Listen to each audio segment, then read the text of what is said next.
Lots of fun outside here, and of course, lots of fun inside when we're chilling with Christian Heath. He is our guest artist this morning. We really did enjoy the music, man, so much, and everyone at home as well. Thanks so much. I really appreciate it. Yeah, we're going to get you involved in that Hoop the Loop challenge later, so I hope you watched, got some tips on hula hooping. But let's talk about your music career. Some people might know you from the past couple of years where you've been pursuing your career as a solo artist, or maybe even before that in your band days. But where did it all begin? Do you remember how old you were when you thought, wow, I've got a talent, or I really like this music thing? Well, I mean, I took my first vocal lesson at the age of 7. And I'm actually an East London boy, homegrown, and that's when everything started. I did stop for a couple of years because I thought, you know, I don't think the singing thing is for me. At the age of 7, though, but that's very, very early. So you'd identify that passion already. Yeah, that was it. You know, 7 years old. So it was quite interesting because I did it for a couple of years, and then I just thought, no, I'm no good. I've got nothing to offer anyone. Yeah. And then later on in my high school career, you know, a couple of mates were like, listen, dude, you got to push through it. And then it just stuck with me. Yeah. And so when did it actually become a reality that this could become a career? So, I mean, you had the mates that said to you, listen, don't stop it. You're passionate, you're talented. Yeah. But when did you decide that it can actually be a career? I think, you know, straight out of school. You know, I mean, I went to a couple of concerts, Brian Adams and all the good fogies that came around here. They performed. I got out of school. I was like, I'm going to go study music.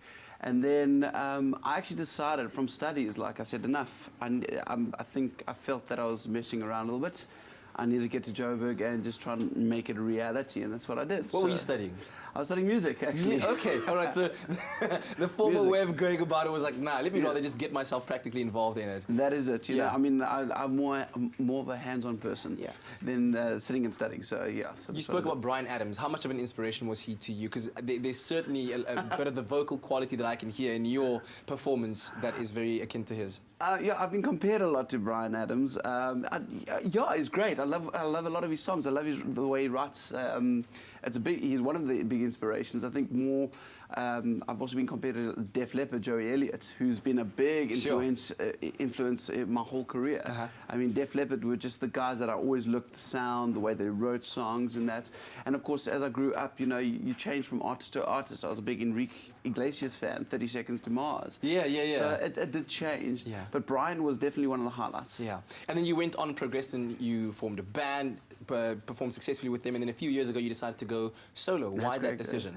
You know what, with the band, I got to see the world. I went to Los Angeles. I worked with some big producers who worked with Linkin Park and that, and it was amazing. But I just think also with the individuals in the band, everyone decided to go their own route. They had their own vision, and it's difficult when everyone doesn't have the same vision as what you do.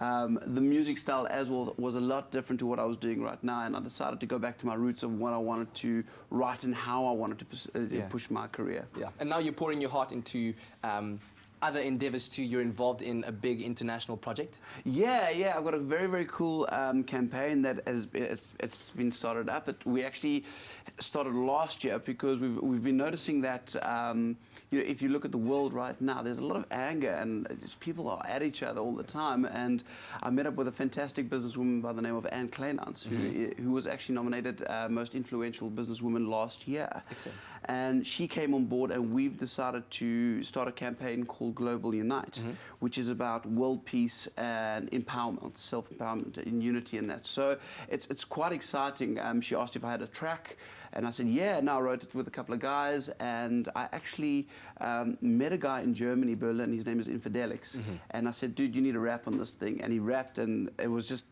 we had kids involved, and it was just powerful. So I'm quite excited for this project to kick off. And fantastic. Well, thank you so much for joining us you. this Monday morning. Can't wait to hear more music from Christian Heath, though. Stay tuned.